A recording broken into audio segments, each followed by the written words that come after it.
በሞት ያፈርሰውን ይውልኝ።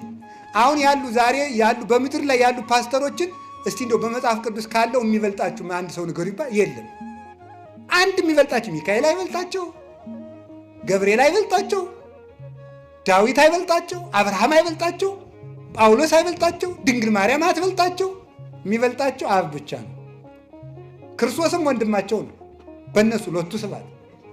የሚበልጣቸው ማንን ከየት የመጡ ናቸው እነዚህ?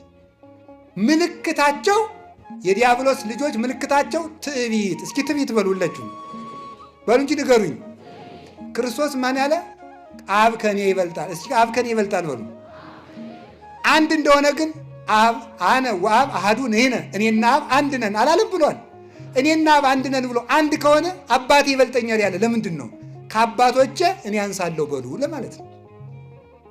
ከየትኛውም በላይ ናቸው። የሚሰማቸው ካገኙ ሲኖዶሱ ግድ የለም።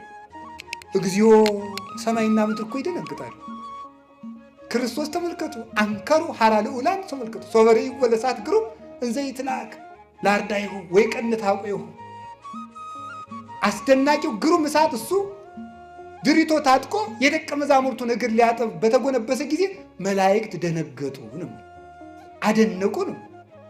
አምላክ የፍጡርን እግር ሲያጥብ እነሱ የድንግል ማርያምን ጫማ ለመሳም አንሰግድም ይላሉ። ይሄ ነው ምልክታቸው። የላባ በጎች ምልክታቸው ይሄ ነው።